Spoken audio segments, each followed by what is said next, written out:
इतिहास में कुछ नाम ऐसे होते हैं जो सता, रक्तपात और क्रूरता के पर्याप्त बन जाते हैं। एक ऐसा ही नाम था औरंगजेब, एक ऐसा बादशाह जिसने अपने ही भाइयों का खून बहाया, अपने पिता को कैद कर लिया, जिसने अपनी धार्मिक कट्टरता से हिंदुस्तान के बहुसांस्कृतिक ताने बाने को छिन्न भिन्न कर दिया। यह वही था जिसके राज्य में हजारों मंदिर तोड़े गए, जिसने जजिया कर फिर से लगाया और जिसके कारण मुगल साम्राज्य कमजोर होता चला गया। इस क्रूर शासक के खिलाफ मराठों और सिखों ने भी बहुत से युद्ध किए और संघर्ष कई वर्षों तक जारी रहा। आइए जानते हैं इस क्रूर शासक की पूरी कहानी। औरंगजेब का जन्म 3 नवंबर 1618 को गुप्त के दाहोद नामक स्थान पर हुआ था। वह शाहजहां और मुमताज महल का तीसरा पुत्र था, जिसके बड़े भाई दारा सिख जो सूजा और छोटे भाई मुराद बख्श भी सथा संघर्ष में उसके साथ। औरंगजेब बचपन से ही अन्य मुगल राजकुमारों से अलग, वह बहुत ही धार्मिक प्रवृत्ति का था। इस्लाम के प्रति कट्टर सादा जीवन जीने वाला और अपने बाकी भाइयों की तुलना में ज्यादा अनुशासित। उसके पिता शाहजहां को दारा सको सबसे अधिक प्रिय था, क्योंकि दारा एक उदार व्यक्ति था जिसमें हिंदू धर्म और इस्लाम के बीच सामंजस्य बैठाने की कोशिश। 1633 में जब औरंगजेब केवल 15 साल का था, तब एक घटना घटी जिसने शाहजहां की नजरों में उसकी बहादुरी साबित कर दी। एक दरबारी आयोजन में गुस्सैल हाथी बेकाबू हो गया था। इस खतरनाक स्थिति में औरंगजेब ने तलवार उठाई और अकेले ही उस हाथी का सामना किया। वह लगभग कुचला ही जा रहा था कि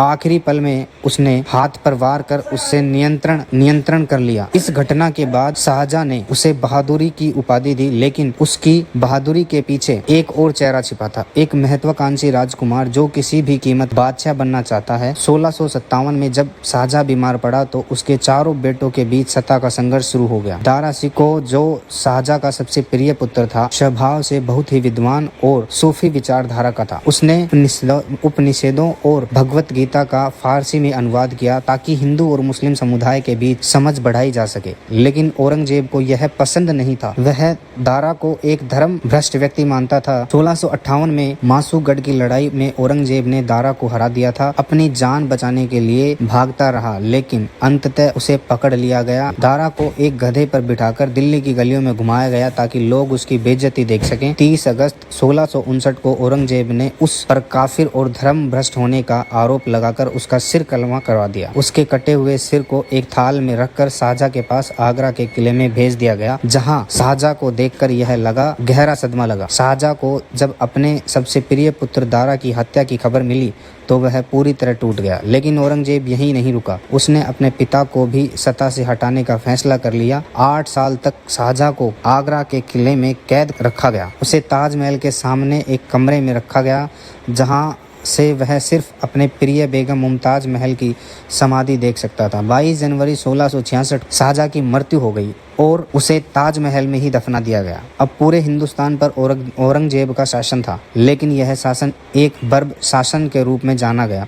हिंदू मंदिरों का विध्वंस। औरंगजेब ने अपने शासनकाल में हजारों हिंदू मंदिरों को तुड़वाया। इसका कारण था कि वह इस्लाम को बढ़ावा देना चाहता था और उसे लगता था कि हिंदू धर्म इस्लाम के खिलाफ है। औरंगजेब ने बहुत से मंदिरों को तुड़वाया। उसमें से प्रमुख थे काशी विश्वनाथ मंदिर, वाराणसी केशव देव मंदिर, मथुरा सोमनाथ मंदिर, गुजरात विजयनगर के सैकड़ों मंदिर। औरंगजेब यही नहीं रुका, उसने हिंदुस्तान पर और भी जुल्म किए। जजिया कर और हिंदुओं पर अत्याचार। 1679 में औरंगजेब ने अकबर के समय हटाए गए जजिया कर को फिर से लागू कर दिया, जिसके चलते हिंदू व्यापारियों को भारी टैक्स देना पड़ता था। सरकारी नौकरियों में हिंदुओं की संख्या घटा दी गई। सिखों और मराठों के खिलाफ बहुत से युद्ध अभियान शुरू किए गए। 1675 में सिखों के नौवें गुरु तेग बहादुर जी को दिल्ली में औरंगजेब के आदेश पर मार दिया गया। इसके बाद उनकी शहादत की याद में दिल्ली में सीजगंज साहिब गुरुद्वारे का निर्माण किया गया। इसके अलावा शिवाजी को 1666 में आगरा में कैद कर लिया गया, लेकिन वे अपनी चतुराई से वहां से बच निकले। 3 मार्च 1707 को औरंगजेब की 88 ईयर्स